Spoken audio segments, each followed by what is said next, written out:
button down here, and now it records because we're Do we doing it. gotta clap Anyway, again? no, we don't have to clap again. It's automatically sunk or sank Sunked? or Synced. Sunkalicious. sanctified. Synchronized.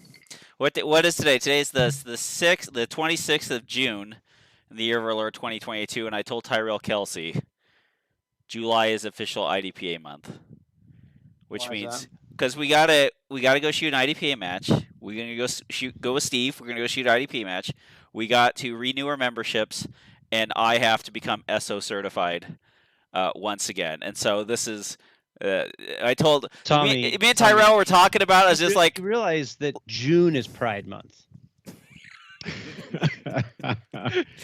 all right. Uh, It sounds like, man, IDPA really they're doing good. They're doing great, and Give props to them. They're doing well. I think the gays should share it with us boomers in an IDPA boomer fashion.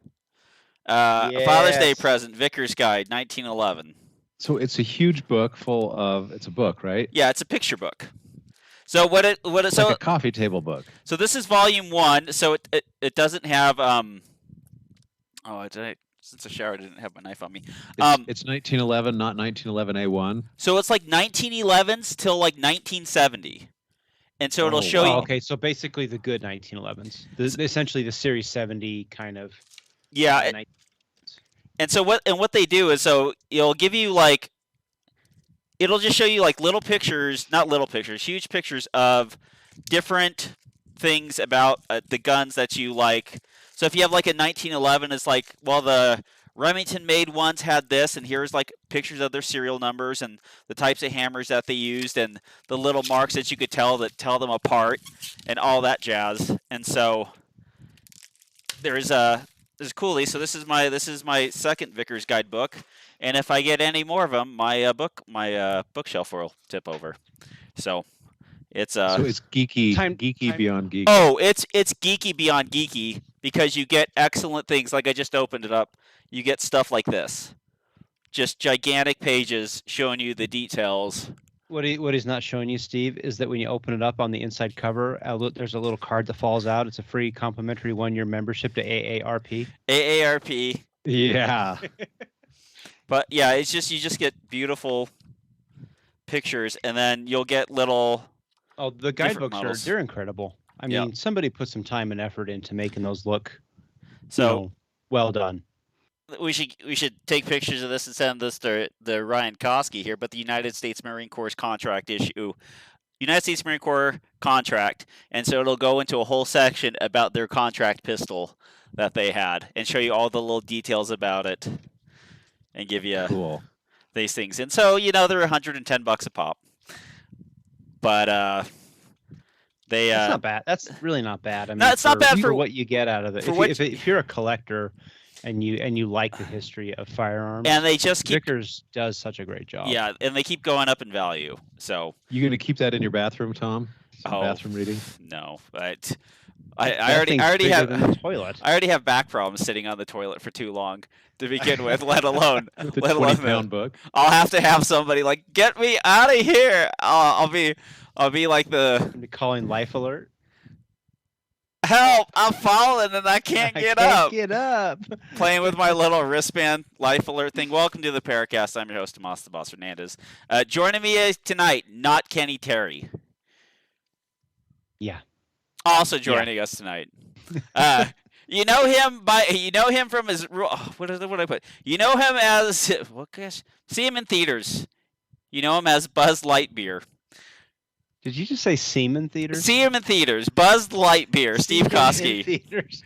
Buzz Lightyear. I did see that last Sunday. Oh, you saw Lightyear? How was it? Oh, so you're the one. The It was pause not was everything. It was not as great. good as some of the other Toy Stories. Yeah. It was fun. It was fun. I was there with a bunch of my kids, so we had a good time. Top. If you had to see a movie 5 times in a row without escaping, Top Gun or Buzz? Buzz. Wow, you Wow, you bastard. didn't even like Top Gun. All right. Yeah, Well, No. I knew you were secretly a communist.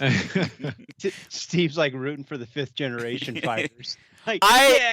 I've been watching flight simulators where guys have been like doing the whole thing with the F-18s versus Su-57s. And so they'll do like 4 F-18s versus 2 Su-57s.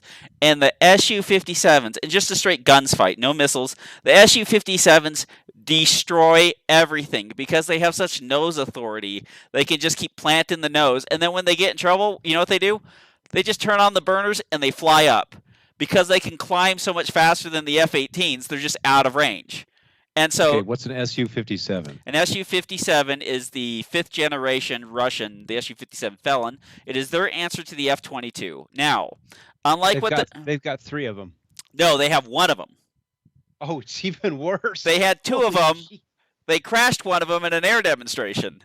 They got one of them. And so Russia, There went the Russian military budget for a year. yeah, so Russia's been trying to export this thing. So it's not like it's very powerful. It's got great nose authority. It's got thrust vectoring, but it does not have the stealth capabilities of the F-22, and it's probably nowhere near the capabilities of our own F-22. But they've been trying to sell this thing like crazy, and they were having a hard time selling those things and their Su-30s and all their other aircraft before the Ukrainian catastrophe. Guess what the market is on that stuff nowadays? India was like, we're done. No thanks. We'll keep ours. Anyways. Well, yeah, because basically, I mean, anybody who buys one, they have to like come to the realization that they're going to put that thing up in the air. The Americans are going to fire a rocket over the horizon, and they're going to lose their $1 billion investment. Yeah. Well, it's the crazy thing about them is, so it's like a lot of military contract. It's a lot of times not about what the equipment is. It's what's your ability to produce it in a timely fashion. We would like that's this. why- deliver. That's why America did so well in World War II. Yeah, I it's mean, functionally, we were able to produce stuff without having to worry about getting our butts bombed. yeah, and so there's other countries that aren't part of NATO which are trying to acquire air forces, and they're just going with the French, and they're going with, trying to go with Eurofighters and buy old F-18s and stuff like that, the newer F-18 Super Hornets and stuff like that. Which are still extremely capable fighters. Yeah. They really are. Well, I mean, look at the F-15. I mean, that thing's a 1970s fighter, and it's still pretty dang good. yeah, well, here's the deal. Here's air combat now that they didn't show you in Top Gun Maverick. Have AWACS light up a target. You light up a target. You select the newest form of AMRAAM. You fire that AMRAAM about 88 miles away. Then you fire another one, and then if you get shot one, you just do a dive and try to notch the missile. Fly sideways to the missile, try to notch it, rinse and repeat till the enemy's dead. That's air combat. Yeah, So. and there's a great podcast. It's No Dumb Questions, and they actually talked about it, and they talked. There were bits of Maverick. We went and saw it again Thursday. We took the kids. Yep. I think Henry and I'll probably go see it one more time before it leaves the theaters. But there's bits of it that you're like, okay, well, that's just no, that's not happening. Yeah. But Bits of it. You're like, The whole movie. That is the whole movie. From like Hey, the opening hey, scene to the hey, last scene. Hey, only carry optic shooters are allowed to talk about Top Gun, okay? Because Oh my we God. know Fair technology, enough. Steve. We know technology. Fair enough. I will shut it. But no, I mean there were little bits that they talked about, and I didn't realize this. I guess like the 18, it won't pull those G's like by default. You have to actually like press a button. You have to override it to do and it. override it. And they made a point of showing that in the film, and I was like, that they talked about that in No Dumb Questions, and I was like, that is really clever. That Yeah. they took the time to show little things that just kind of made it, that just kind of brought you more into it. And Well- yes, obviously I mean the realism, you have to suspend Yes. belief on a lot of things, but it didn't matter. It was a fantastic movie, and Yeah. they did a great job with it. So yeah, the one thing is like, because they were like watching the making of, and there's just like, well, how many G's did you guys pull? And it's like, we pulled 7 G's. Yeah. Because the United States Navy is not going to bend an airframe so that you can get the shot of an actor going from this to this. Yeah.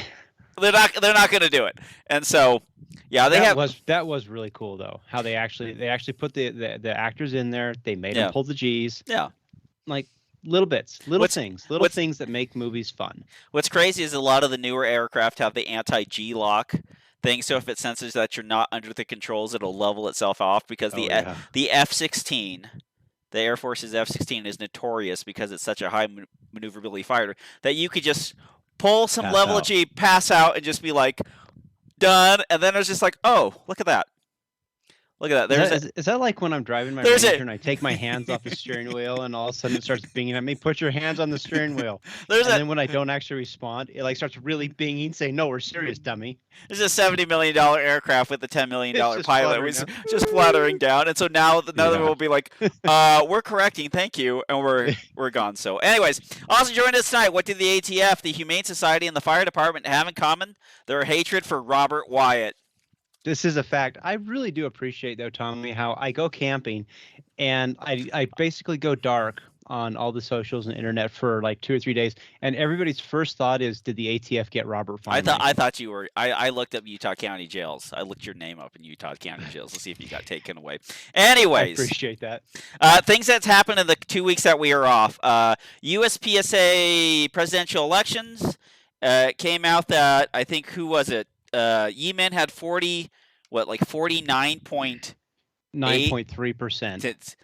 Yeah, So- 0.7% of a, what do they call it, a quorum or majority or whatever that term is. So now they're into a runoff. But you take the two leading candidates and their votes combined didn't even touch. So Yemen's. he's running off against Wells, right? He's running off against Bruce Wells. Yeah. So most likely Yemen. Most likely, Yemen will take unless this. he steps in it. I've been looking for when the runoff election's going to happen. I haven't been able to pull up any data off of USPSA. I did ask Yemen when they said that the runoff election was going to happen, so we can get this. Did he sort say? of, he hasn't answered back to it, so Okay. he hasn't even seen the message. But it's just like the crap. It's like we're whatever. If you're gonna have a runoff and we're gonna pay the people, let's do it while it's still fresh in people's minds and send them the email like 2 weeks after it's done. Instead of trying to figure it out. USPSA has got to go and stick its foot in its mouth and then like light a dumpster on fire. Oh wait, they just did. Awkward. So awkward. And then the other news, so like in the kind of like craziest coincidence is we got some of the worst kind of like one of the worst kind of anti-gun legislations passed in the red flag laws, which will Yep. probably be challenged in the Supreme Court and get shut down.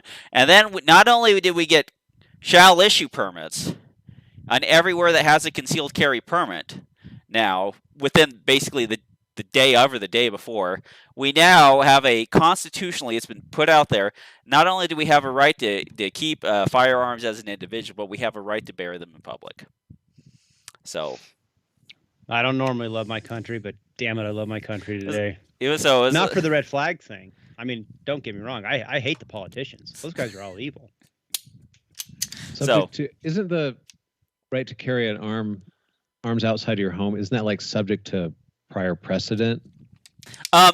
So what they have to do is they have to, whatever law is available in the state, they cannot be discriminatory in how it's brought out. So everyone, No longer do you have to prove need. Yeah. So if you have a law, that permits something, you cannot sit there and say, well, if you don't have a need, then you can't carry versus a person that does have a need.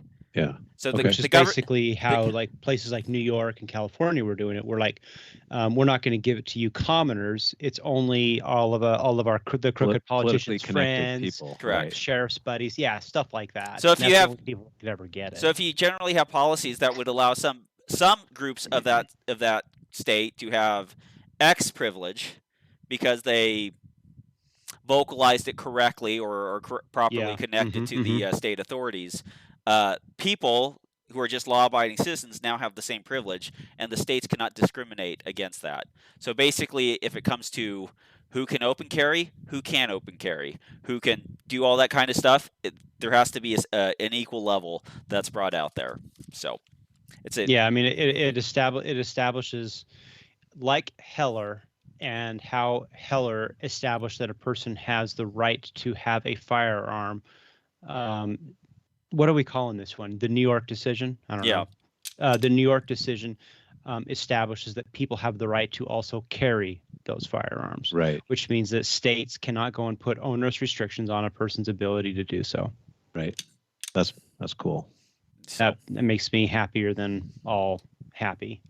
Now, if we could, because Biden already signed it. So the problem is the federal government was really interesting the way they did it.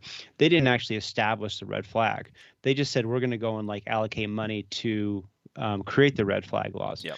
And so they're pushing it off onto the states. And so now instead of the federal government getting their hands dirty, which they couldn't do constitutionally, they couldn't do anyway. They put it onto the states, which then means the states are going to enact a red flag law, and now you're going to have people essentially shopping for a plaintiff to go up against the states. Yep. Some states are going to have to implement the constitutionality of the red flag law through the Fourth Amendment and the 14th Amendment. Yep. And so the red flag laws are constitutionally very, very bad, but they sound good on paper to people who don't know any better and are otherwise ignorant. The idea of a red flag law, well, hey, Steve's been having some really down days and he said some things that he shouldn't have said. Maybe we should go help him out and protect him from himself. Well, no, because they're like, well, we're going to go and like, we're going to set up this court case. And like, there's a term for it, like ex parte or some weird thing like that. But basically you don't even get to be involved in it. It's like, how is that even right in any constitutional sense? It's not. And so, yeah, this thing's it's gonna get challenged at some point. The thing that I really want to see happen is if people have a right to possess and to carry firearms, does that now kind of transfer over into magazine capacity? Does it transfer over into what is NFA items? I think the ruling's silent on all that. It is, but it means that it opens the door for the question. There's some stare decisis that if that thing was to be challenged, that they would probably fall back onto the New York decision to probably go back and try to decide some of it. But the one that was interesting to me was when they leaked the Roe versus Wade thing, and Alito was the one who was shown to wrote it. I remember saying at the time that like Clarence Thomas hadn't issued an opinion that anybody had seen, and I was like, if Alito actually writes Roe versus Wade, then Clarence Thomas is going to write the New York decision. It'll be his turn to write. It's going to be a sweeping decision, and man, was it. Yep. So good for two ways. Good for the two-way people. Good week.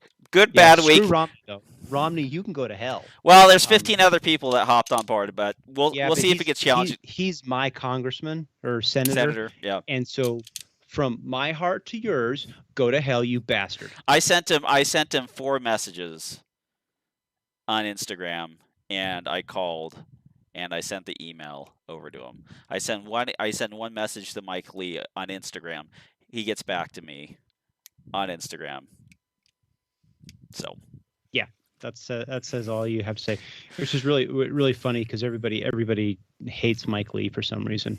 I don't know why. So anyways, past couple of weeks, went out there. I shot 2 CEO matches with the Delta Point Pro on the M&P. Happy? Most of the thing I was pretty happy. It seemed to be a little bit bouncy. The first match, so I was like, you know what you need, Thomas? You need a bigger dot. And I was like, you're right, Tom. Let's get a bigger dot. And so I got it begins, Tommy. It begins right now. I tell you what, it's going to be a bigger dot. Then it's going to be a little bit of weight. Then you're going to get a little bit of bouncing weight. And pretty soon you're going to have a badass Shadow 2 that weighs 54 ounces. So I ordered this Romeo 1 Pro. So the Delta Point now has about as many options as the Trijicon footprint does. And this is the Romeo 1 Pro 6 MOA. And so we'll talk about that in a second. But I had ordered this after the first match, didn't get it till Sunday after the second match, and the dot just seemed to be kind of flopping everywhere on the M&P. And then I upped the spring weight on the recoil spring to 15 pounds instead of 13 pounds.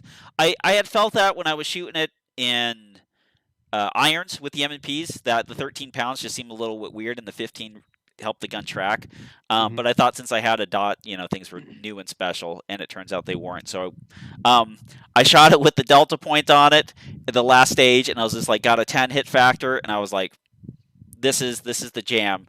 And then I still took the delta point off when I got home and when this thing showed up. So the quick review of the Romeo 1P. The shroud actually is a piece of metal and it goes under the optic. So it's a completely separate unit, and then you push them together, line them up, screw it in, and so you can run it with the shroud or without the shroud. It has a Oh, okay. So That's cool. it has a 6 MOA dot that is very clear, very round, and only gets to be about 4 times brighter than the delta point. I mean, The delta 4 point times is brighter. always rough. the delta point will give you, on a bright day, the delta point will still give you a nice, good aiming point, especially if it's bright, because I'll kind of keep the blooming from the dot down. If you would like to override a clean dot on the Romeo 1, it will let you. I mean, it will let you crank that bad boy up and just get as bright as you want. Also, it has 2 buttons instead of 1 button. And so gives you a little bit, has the shake awake like the Delta Point does. But everything the Delta Point does well, the Romeo 1 doesn't do well, and everything the Romeo 1P does well, the Delta Point. So wider window on the Romeo, slightly taller on the Delta Point. This little battery notch thing where you got to unscrew the 1632 battery out. The Delta Point, what does the Delta Point do? Move the thing out, pops out, slide the battery, put it on. Delta Point Pro has the best adjustments for zeroing your red dot out of the whole market.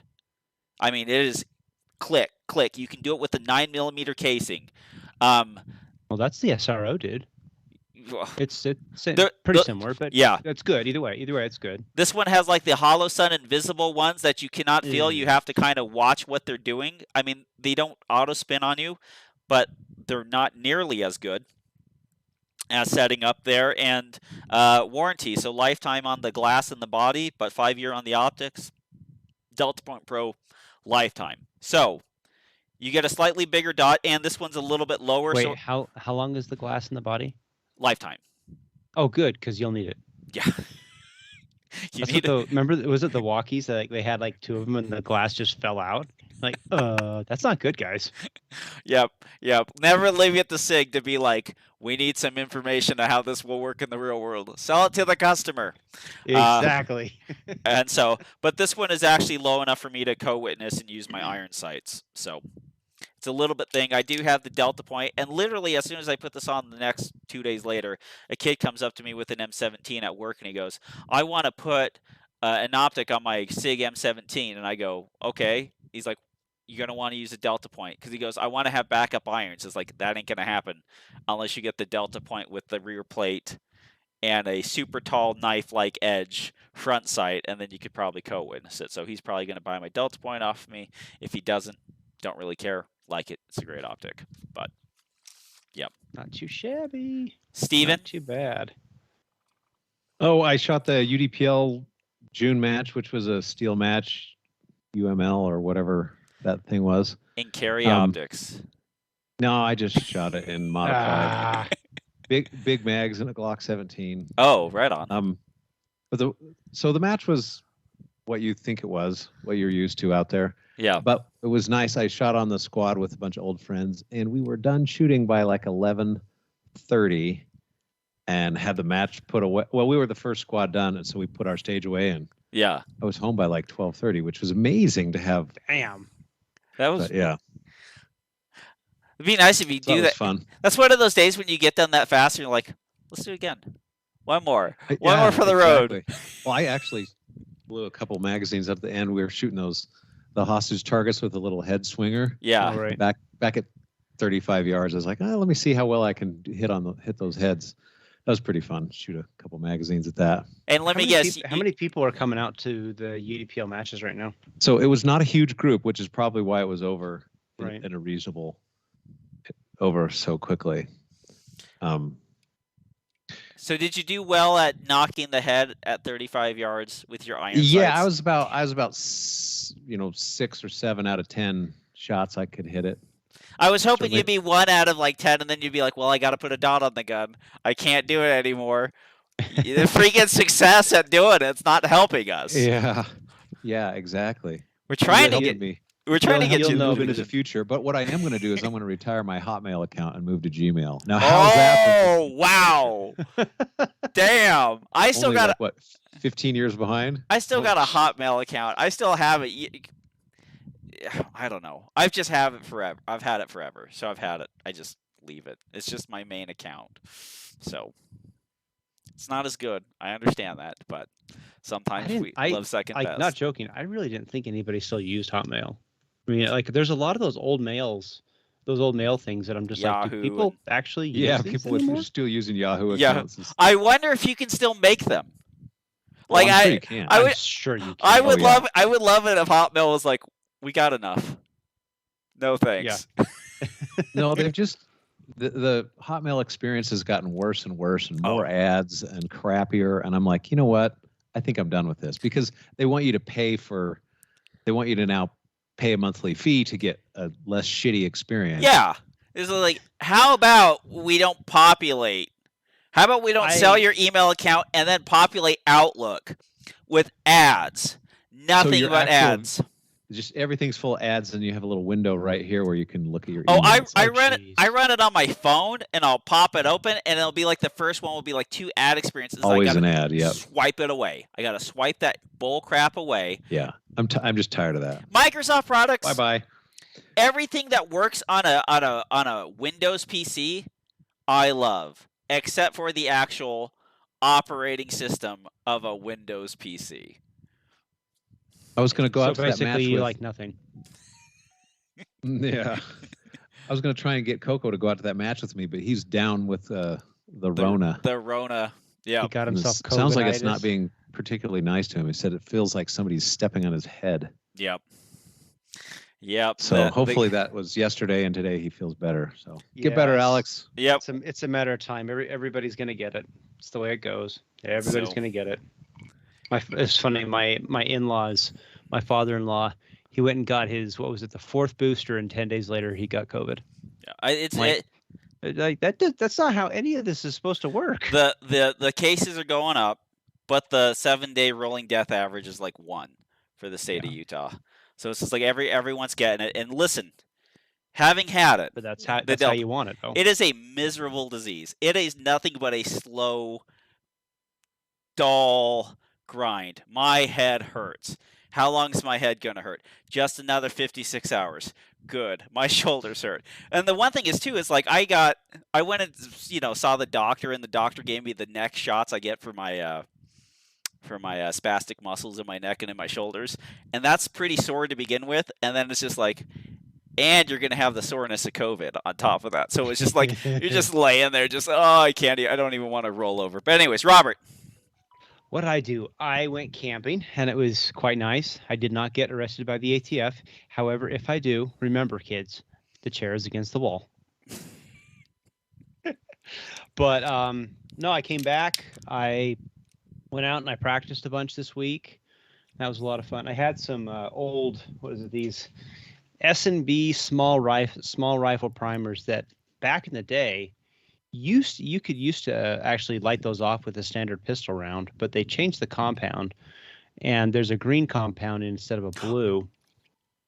And I was like, I gotta see. And so I loaded them up, and I had them in my practice gun, and I go and I pull the trigger, and out of 10, 2 of them are bad.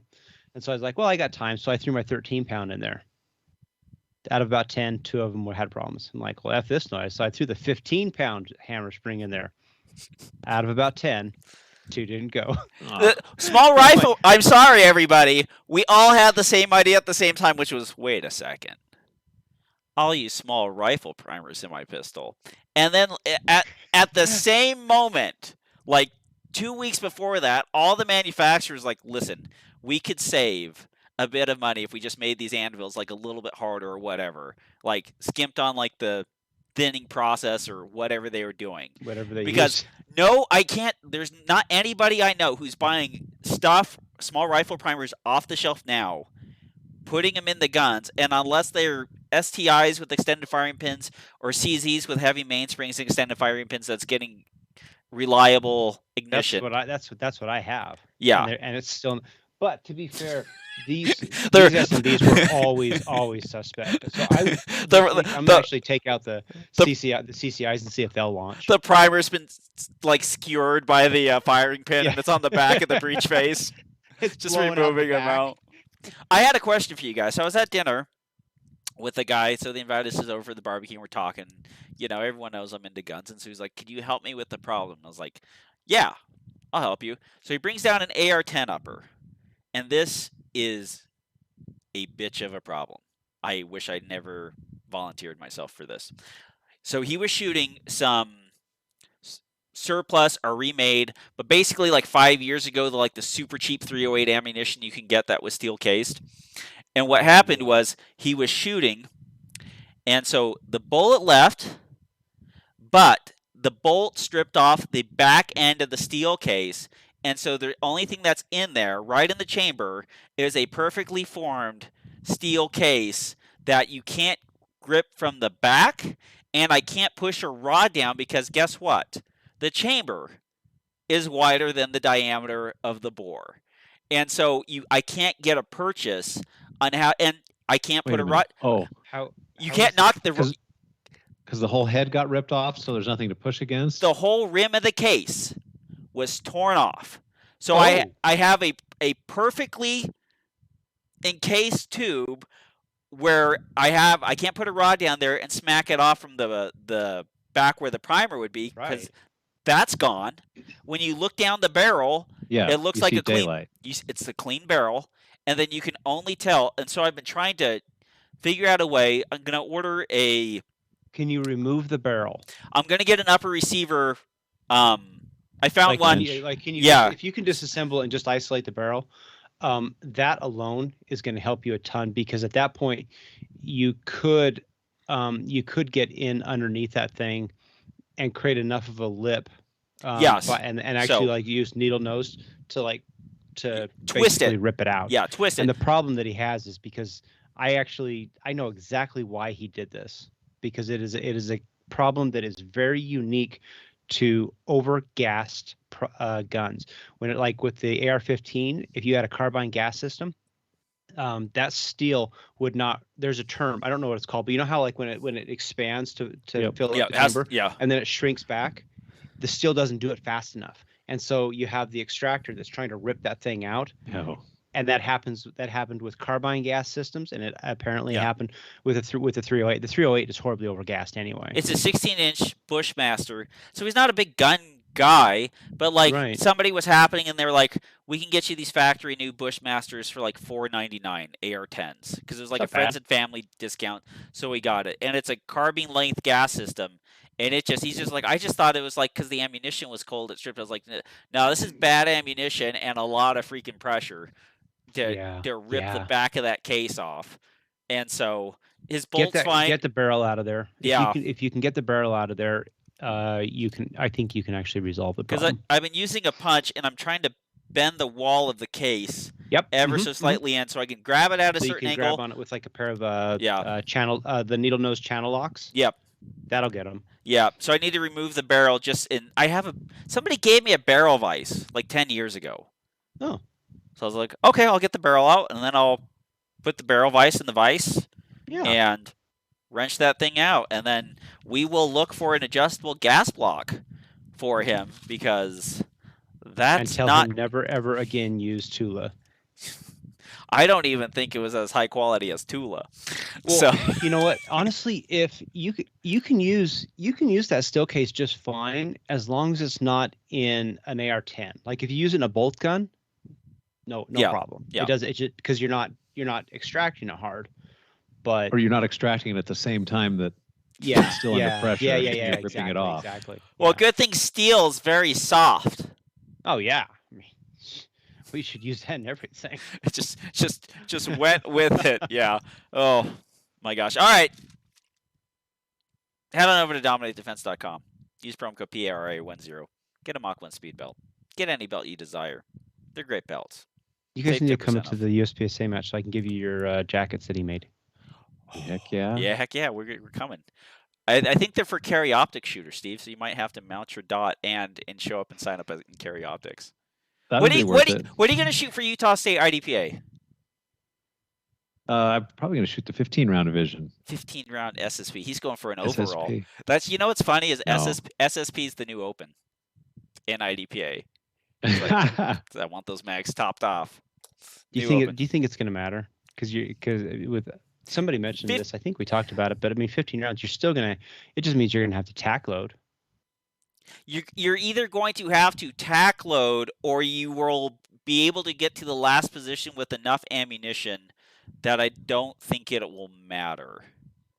Because the one match I've shot, it changed my stage plan like 2 out of 6 stages. So you do think a little differently. Yeah, interesting. So, and I mean, when it's 15 rounds, so 16 in the gun, and the max they can do is 18. I mean, that's.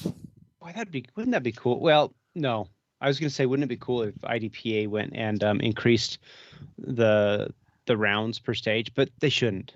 No, they should. It should be 18. It should just keep it 18. I think besides the second per point down, they have rules that fit their game extremely well nowadays. Mm-hmm. And if you want to be fitted extremely well, dominate defense, use promo code PARA10. Also, Pro 10 at Gallant Bullets, get 10% off your first order, and Precision Holsters, get their fast holster. So I'm using with this M&P. It's fantastic. It's great. I feel like I have my carry optics world all sorted out, and that's why I bought another dot gun. When are you going to knock the iron sights off that gun and just be done with it? Seriously. Knock the irons off of these. I will knock the irons off of these as soon as I know that this will not lose its glass or fly off the gun. Well, he's never going to knock them off. Never. Because I bought quality. I bought Sig Sauer. And you need the weight anyway, right? You need the weight. I got to get them up. You know, when people start coming up with brass sights, you know that we've officially jumped the shark. Anyway, Telegram, ask us questions. We're going to answer them. You can do all that fun stuff. You can communicate with maybe future USPSA President Eamon. He's in the chat. Robert. From Mr. Kevin Isaac, should I try IDPA? No, Kevin, you're not good enough. It's going to take you, at least, you're USPSA Master. It's going to take you 5 more years till you are skilled enough to try IDPA, or preferably don't join any division me or Steve are shooting until January next year.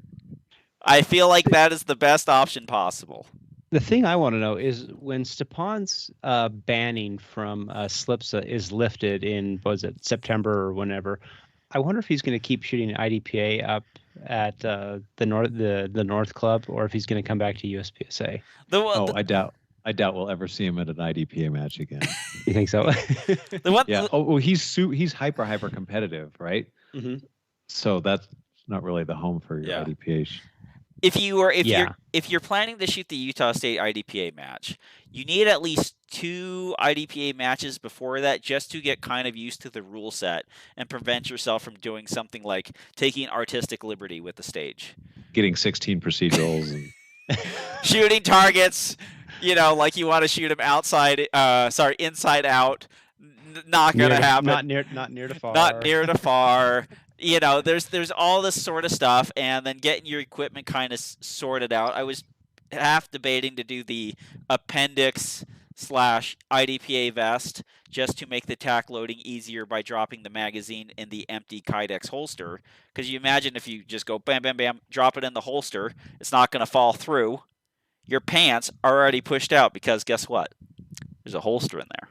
And then just on the unload and show clear, you just catch the round in your holster too. Yeah. Just catch it in your holster. Catch it in your holster. Get everything in the holster.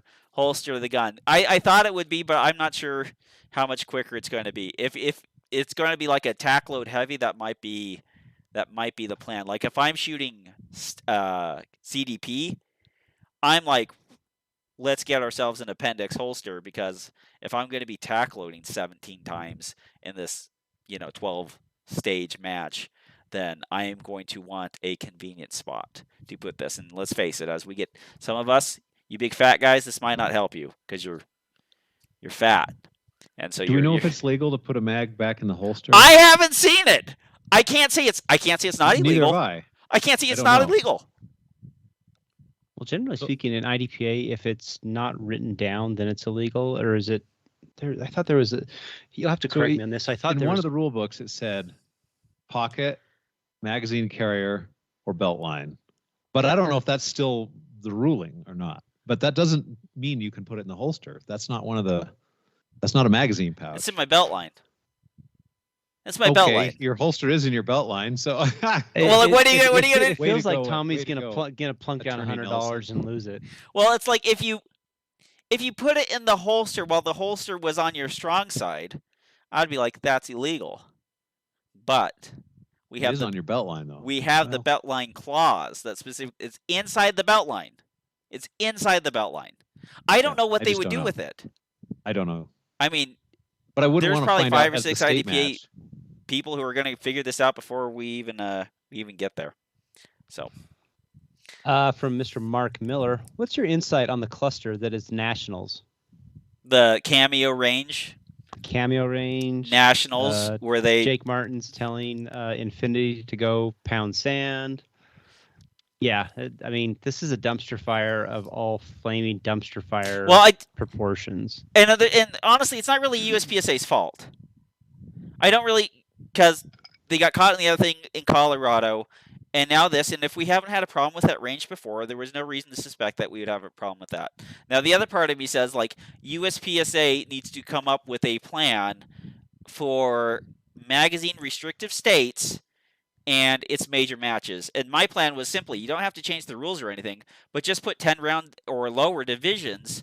If you're going to host a nationals, because they're splitting up nationals anyway, if you're going to hold one of the nationals in a magazine restricted state, then just let the low cap divisions play there. That's certainly an option. I think with everything that happened as far as Cameo, I mean, well, Cameo's done. They're never going back there again. Well, and they don't have to. They broke up with us. We're not boycotting them. They kicked us out. What happened? I don't know the background. Explain it, Robert. Okay, so basically, you sounded like a 3-year-old saying that. You said basically, Steve. I got the poster, got the vote.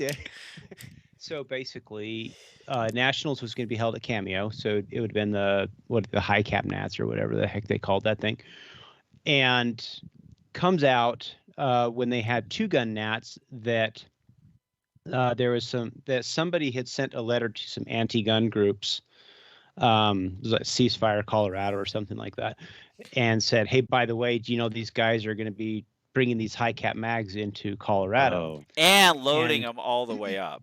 Yeah. And previously the sheriff and everybody at Cameo, they're like, well, this isn't going to be an issue. This is an unenforceable law. There's a lot of laws that are generally unenforceable. And even in Colorado, I mean, no, I don't think hardly anybody's ever really gotten picked up on it. They've had it added on or something like that, but it's not really something that's ever prosecuted on. But then, so they ran 2-gun Nats, and after that, Cameo or Colorado basically the state owns the range. The state owns the range. So they put out a form that's making people declare that all of their magazines comply with Colorado law, which would remove the portion of the law that requires the prosecutor to prove that you didn't have them, because you're basically saying, oh no, these are perfectly legal, and so it basically opens you up to perjury. And so there's that, and then there's the side debate about which one of Ben Steger's cronies actually dimed USPSA out, or if it even was before that. There's that whole debate. But then wait, there's some thought that one of Ben's boys made this call. There's hearsay. No one knows who ratted out USPSA to Ceasefire Colorado. Right, but there's no reason Ben would want that, right? Why would anybody want that? I don't know, Steve. I really don't know. But that's the scuttlebutt that's going around. Scuttlebutt that's going around. I don't know. That's all I can really say. I mean, I'm not going to say that Ben did it. I don't know.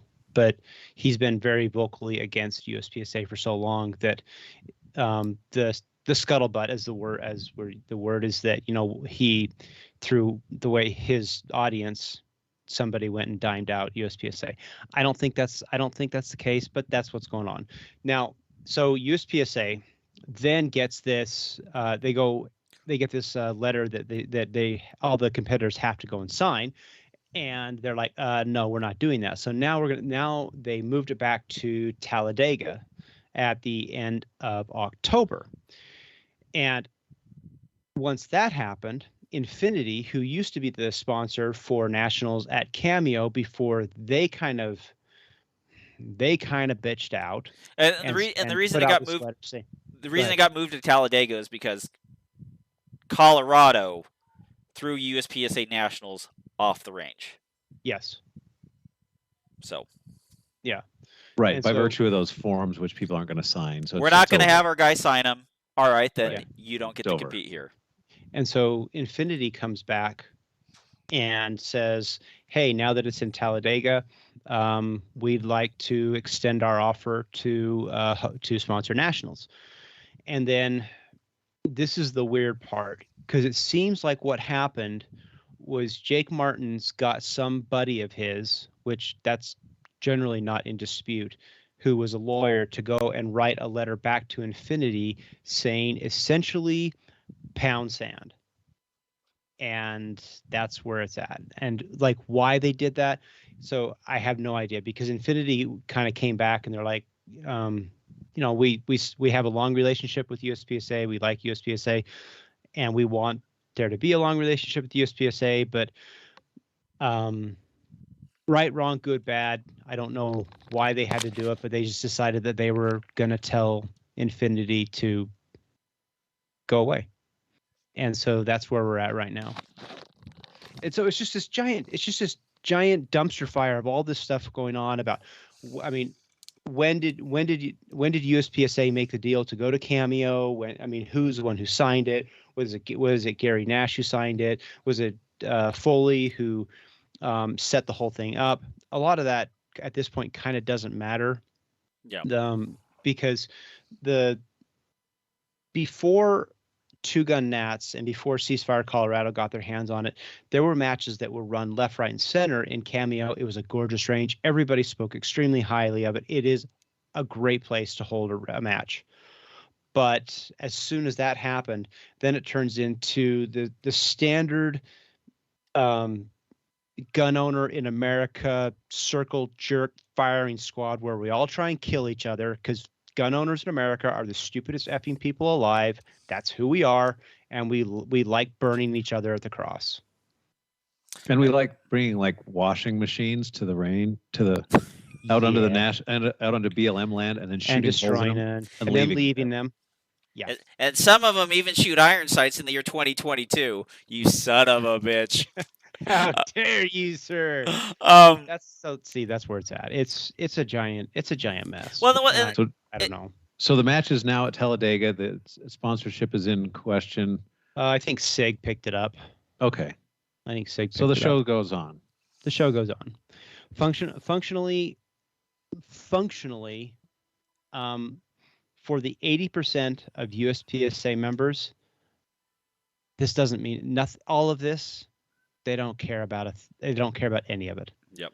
It's really important to the 20% of the members that have nothing better to do than sit on social media and get mad at everything that social media tells them to get mad at. What is this going to do to the Cameo range hosting big matches? It's done. You couldn't trust them to do anything now.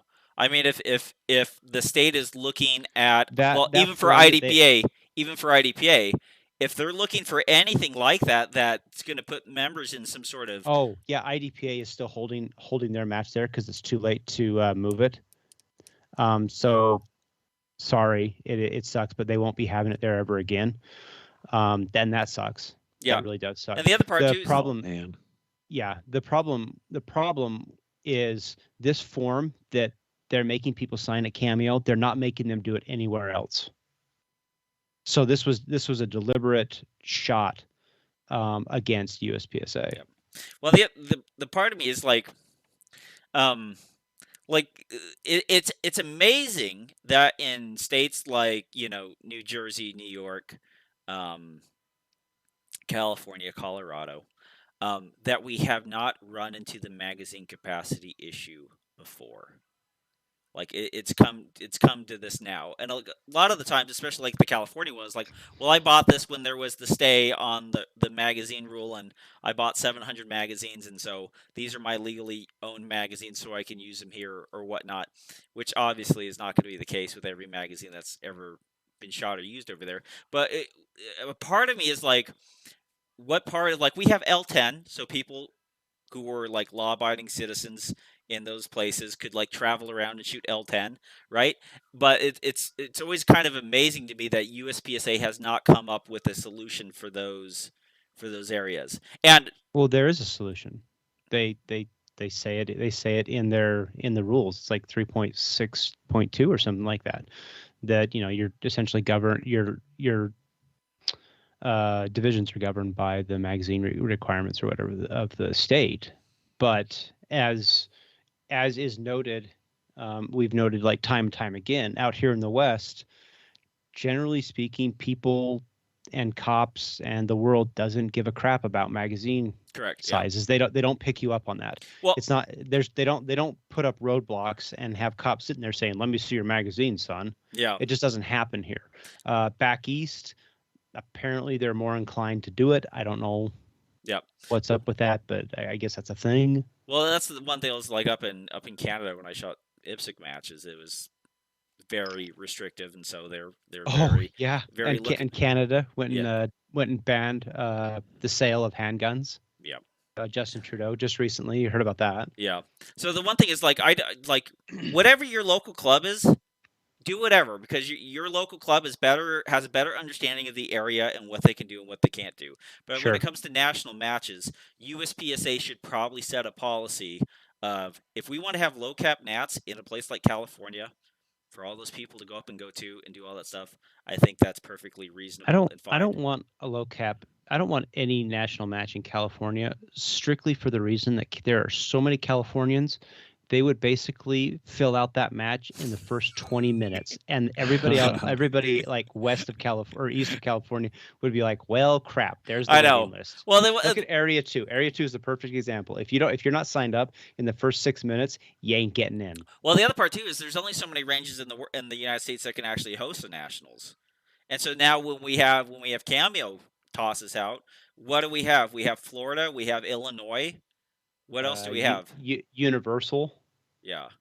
So it's a cluster, but so whoever's stepping in as president and the board are going to have to get together and try to come up with some of these rules and try to figure out where these are, and probably try to set stronger contracts over a longer period of time to prevent some of these things from happening. Because at least now it happened at a point that they could reschedule it. Imagine if this thing gets dropped on us Friday before the week before the match, and not to mention how much of this costs people already in hotel and airfare accommodations. So right, there's already people that are losing out by having no to doubt. go back to Alabama. Just in I'm terms sure of plenty of people got burned. The organization, I'm sure, has put out money for things, and it's not going to be a happy day. For Mr. Rob Chavis, what trigger should I put in my new AR-10? The trigger doesn't matter, but apparently you shouldn't use that still case ammo. The gas system matters, kids. It matters. It matters to your neighbors, because it's not you that's going to have to clean up this mess. It's your neighbors. You feed a guy 2 hamburgers, and all of a sudden he owes you a debt of his life. Jeez. I've always liked the Geisley was the super dynamic 3 guns, whatever those are. The 3 guns are the super semi-automatic enhanced.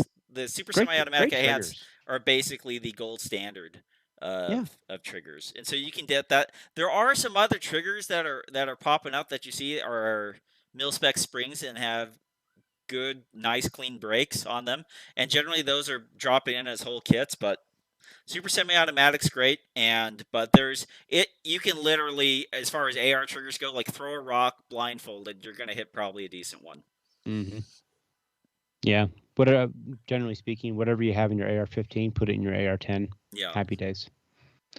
From Alex Mansfield, when will Robert have more Shadow 2s than John Batista? The problem is every time I buy another Shadow 2, John buys another one. and so he's always got more than I do. It's a Cold War. It's a Cold really War of is. CZ Shadow 2s. And I mean, since I actually like have a job and I have to actually pay the bills, and John lives with his mom, he's always going to have more available money than I do. Also from Alex, will Infinity and USPSA ever make up? I hope so. I really do. I hope that the two of them figure something out, because that's too long of a relationship to kill. And we shouldn't be in the business of having less friends. Oh yeah, 100%, dude. Like totally. That's like my position on like the Second Amendment. I don't care who you are. If you're on my side when it comes to like the Second Amendment, we're cool, because I'm a single issue voter. That's the only thing I vote on. Yeah. Actually, now I don't vote at all. But I mean, pick up your trash. Pick up your steel cased ammo. That stuff's trash, and like everything else is like perfectly fine. And don't take your crap out to BLM land and leave it there, because I'm as Second Amendment as they get. But man, that pisses me off. Yeah, every little shooting kit that you have should include 2 trash bags. Yeah, and both trash bags. And if you can do it, take more than you came with. Yeah. Yes, please. Stop bringing your glass bottles. There's probably so much BLM land that could be possibly used to zeroing rifles, except for the amount of glass that's shattered on the ground from dipshits putting it out there and shooting them with AR-15s. Yeah, if there's anything out there that ever makes me want to like start restricting gun owners, it's that stuff. I don't know why. It just I go out there and I see like TVs and toilets and all kinds of garbage on there, and I'm like, why? Well, it's like why did you think this was a good idea? It's not even gun enforcement. How about just littering enforcement? Like, just have the state officer to be like, hey, can I see your, oh, I don't need to see anything from you, because that's all fine. How about this trash? Yeah. Bill you for that. But yeah, so it's like, as far as the people and businesses of Colorado and the other gun industry parts in Colorado, it's like, the state's going to do what the state's going to do, but those people still need to be supported. So hopefully we can get all together and help each other out there. Yeah. Last question. Drew wants to know how you're liking the M&P carry optic setup. I am enjoying it. I have a breath of life breathed into me through carry optics. I'm really having a lot of fun. The M&P, this M&P is more accurate than my Gen 5 Glock. The build did not go as well as my Jaegerworks Glock, but there's a lot of things that go into the favor of the M&P. Super accurate. It's a pre-cock striker, so if I drop another Timney trigger pack in it and try to get like one of those light super fast triggers, it will still work. So that's kind of a cool thing. But yeah, it's an accurate gun, and gosh dang it, they're cheap. They're inexpensive. You can go find them on Family Firearms for $370. Get yourself into a new M&P and go get it milled for $170 and put your favorite optic on it, and you have a very reliable, very accurate carry optics platform that you can do a bunch of stuff with, and still has the best grip in the industry. Factory stippled. I mean, it's a good time. And although I like my Glock a lot, and I bought a Shadow Systems Glock 19 yesterday, the M&P is a good gun. The only thing that would shake me off of the M&P, there's 2 guns you should get besides the M&P. A Glock, because you can do anything with the Glock. You can get a million magazines for dirt cheap. You can be a Steve Koski, open up the safe, start swimming in Glock magazines, and then like the 6 hour. I bet you I have more magazines than Steve does. For the Glock. No, I have more CZ mags. More CZ mags. More CZ mags. I'm pretty sure you do. Yeah, I probably do. But the only other one that you could possibly make a case for would be the SIG P320, because the P320, you can make it 50 ounces, you can make it 26 ounces, you can make the sight radius this long, you can make the sight radius shorter. The reason I dislike the SIG 320 is out of battery detonations. No, firing when really. dropped. Okay, there's that. No, what it really is like what 320 is there? There's like a billion, like, oh yeah, there's a billion freaking of the same essential gun, the AGX, the frick, I don't know, the AGX, the shell version, Scorpion, all AGX, these like crazy, Max. And they're all really neat, but it's like, did you guys just basically put some lipstick on a pig Yes, we did it 37 times and called it something different. They changed minor characteristics of the gun, and guess what happens? They come off the shelves. Yeah. It's called bold new graphics. Both. Yeah. So- It's kind of what it feels like. And so you're like, well, what exactly is new about this? It has a shiny new font. Yeah. I mean, they've been doing that with 1911s for 100 years. Oh my gosh, yeah. Well, yeah, they've been doing that, and SIG's been doing that with their own pistols. Remember when you like click on SIG's website and it'd be like, how many models of a 226 do you have? Oh, you have 37.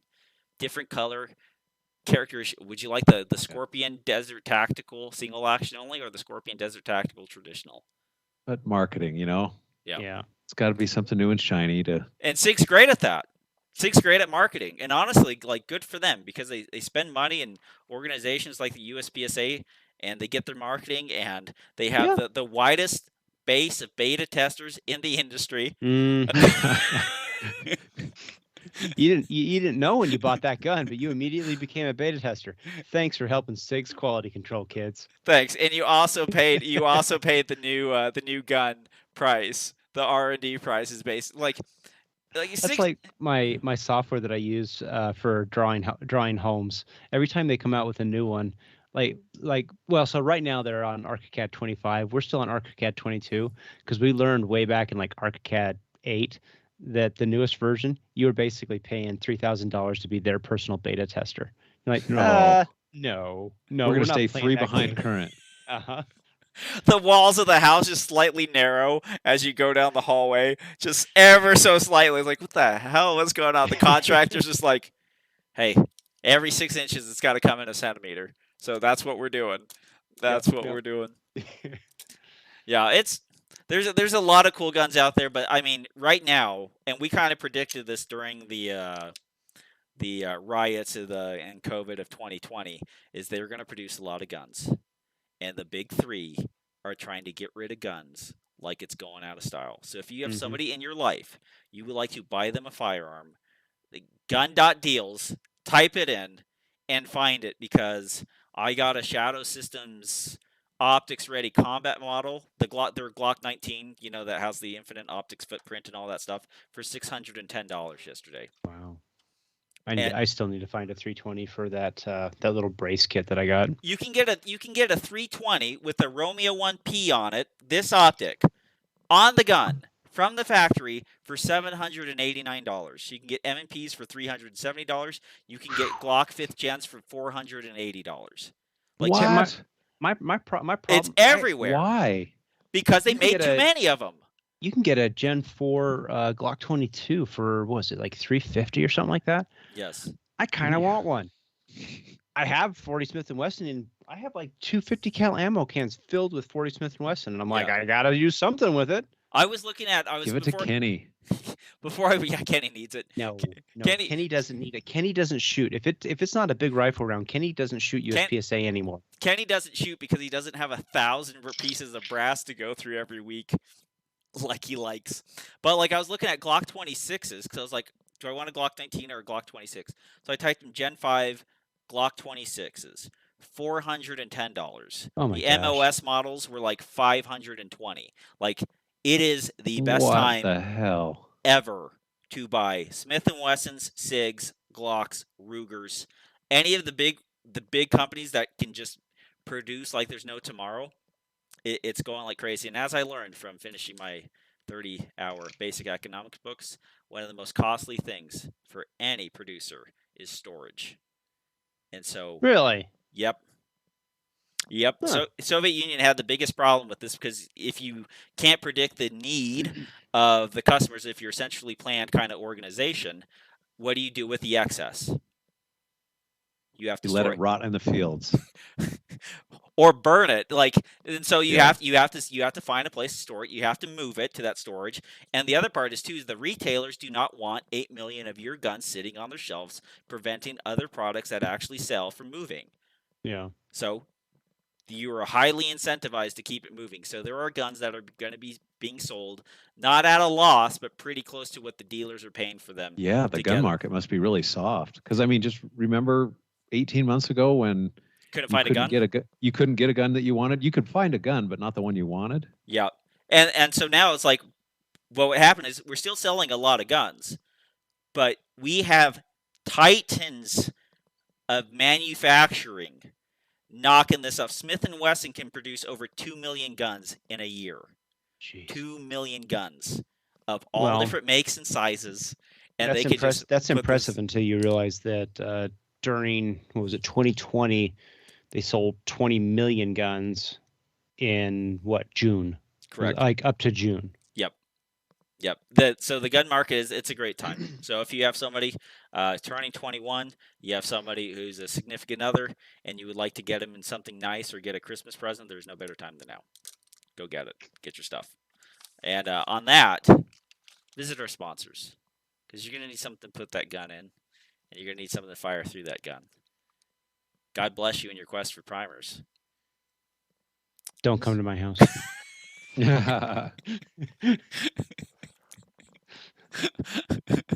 Protesters throw a Molotov cocktail into Robert's house. 37 people die in the process.